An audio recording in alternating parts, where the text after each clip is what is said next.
Ngayon, may mga tao na hinahayaan na lang nila yung mga anak nila na gawin kung anong gusto nila. May mga magulang din na kinokontrol pa rin yung mga anak nila.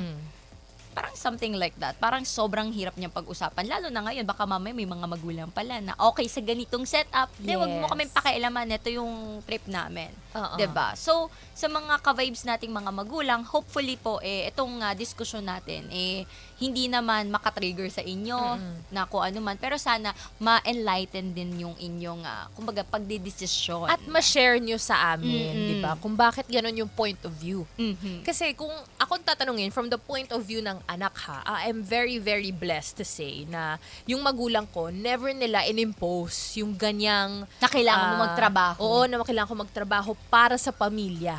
Kung magtatrabaho man ako para sa sarili ko, para sa skill set, pag-improve ng sarili ko, no?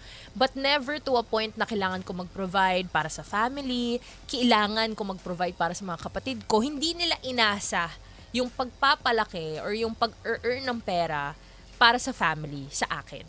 Kasi alam nila na yun yung responsibility nila. Diba? And I have met so many parents din na ganun yung mindset na bakit 'di ba? Ba't ko naman ibibigay yung responsibilidad, yung obligasyon dun sa bata? 'Di ba kami naman yung nag-decide na magkaroon ng anak. But on the other hand, marami rin ako nababasa na dapat yung mga anak tumulong sa magulang. Kung wala talaga, kailangan nila magtrabaho ng extra. May mga point of view ng mga ganyan bata talaga na din akong naririnig. kahit 'di ba sobrang bigat na sa kanila, ginagawa pa rin nila. Pero I guess doon mo din talaga nakikita yung importance no ng family planning, in my opinion. Yes, it is. It's Oo. very important. Kung di nyo kaya kasi buhayin yung bata, huwag kayo mag-anak. Oo, totoo 'yan. Kasi parang ang nangyayari dyan, si Zino, mga ka-vibes, parang ginagawa nilang investment ang Tama. anak nila, which May- is no.